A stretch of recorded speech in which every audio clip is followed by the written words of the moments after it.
जय हिंद। आज मैं आपके लिए अपने ही गांव के एक ऐसे वीर योद्धा की कहानी प्रस्तुत करने जा रही हूं, जिसे हर उस व्यक्ति के लिए जानना जरूरी है जिसे अपने हिंदुस्तानी होने और हिंदुस्तान की सेना पर गर्व हो।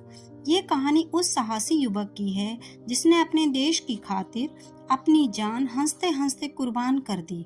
हमारे उस वीर योद्धा का नाम था मेजर सुधीर कुमार बालिया।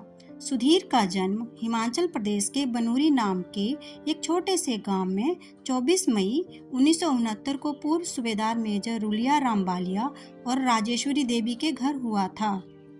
अपने 3 भाई बहन में सुधीर सबसे बड़े थे। मां के लाडले सुधीर बचपन में ही अपने फौजी बनने की इच्छा अपने माँ बाप को बता चुके थे। सुधीर गांव की प्राथमिक पाठशाला में पढ़ते थे, परंतु बड़े स्कूल में पढ़ने वाले बच्चों की वर्दी, टाई और बेल्ट उन्हें हमेशा आकर्षित करती थी। उन्होंने अपनी इच्छा अपने पिताजी को बताई। पिताजी के प्रयास और सुधीर की मेहनत से उनका दाखिला गांव से 45 किलोमीटर दूर सुजानपुर के एक सैनिक स्कूल में हो गया। होनहार सुधीर की स्कूल की पढ़ाई खत्म होते ही इनका चयन एनडीए में हो गया। स्नातक होने के साथ ही 11 जून 1988 को इनकी नियुक्ति जाट रेजिमेंट में लेफ्टिनेंट के रूप में हो गई। पहली बार गांव के किसी बेटे ने इतनी बड़ी उपलब्धि हासिल की थी। परिवार के साथ सारे गांव के लिए ये गर्व की बात थी। जल्दी ही इनका चयन भारत श्रीलंका समझौते के तहत भारतीय शांति सेना में कर लिया गया। श्रीलंका में अच्छे प्रदर्शन के कारण इन्हें शांति दूत की उपाधि दी गई। बाद में इन्होंने आतंकवाद से निपटने और पर्वतों पर चढ़ने की विशेष ट्रेनिंग ली और सियाचिन ग्लेशियर में दो बार 6 महीने बिताए, जो अपने आप में एक बहुत बड़ी उपलब्धि थी। कैप्टन बनने के बाद कई बार आतंकवाद के विरुद्ध अच्छा प्रदर्शन करने के लिए इन्हें सेना पदक से सम्मानित किया गया। सुधीर को एक विशेष कमांडो ट्रेनिंग के लिए अमेरिका भी भेजा गया था, जहां इन्होंने प्रथम स्थान प्राप्त किया था। इनके अदम्य साहस और बहादुरी के कारण ही इनके साथी सैनिक इनको रैम्बो कहकर पुकारते थे। ये नाम इनकी दिलेरी, गजब का जोश और लक्ष्य के प्रति समर्पण की भावना के कारण ही मिला था।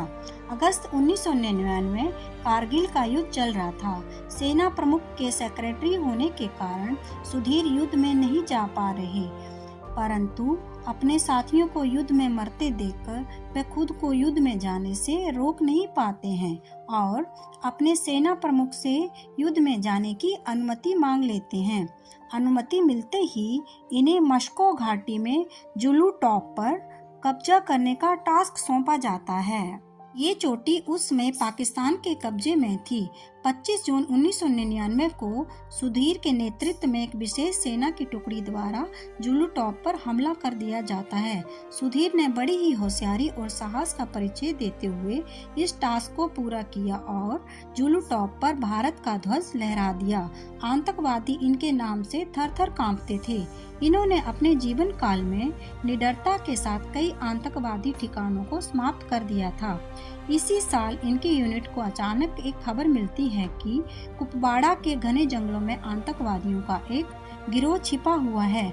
सुधीर अपने सैनिक साथियों की एक टुकड़ी लेकर उन्हें खोजने घने जंगलों में निकल जाते हैं। वहीं छिपे हुए एक आतंकवादी द्वारा उनके एक साथी को गोली मार दी जाती है।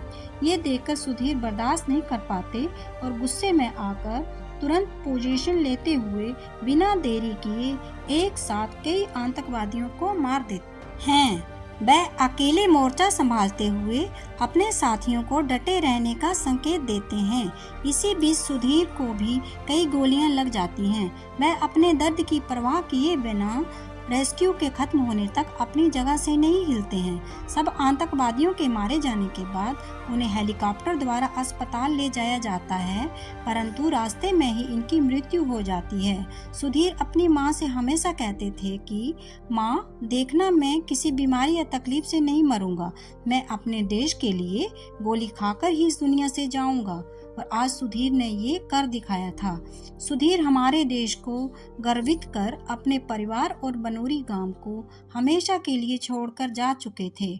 उनकी बहादुरी के लिए मरणोपरांत उनके पिताजी को अशोक चक्र से सम्मानित किया जाता है। आज भले ही सुधीर हमारे बीच नहीं है, पर उनकी बहादुरी के किस्से हमेशा लोगों की जुबान पर रहेंगे।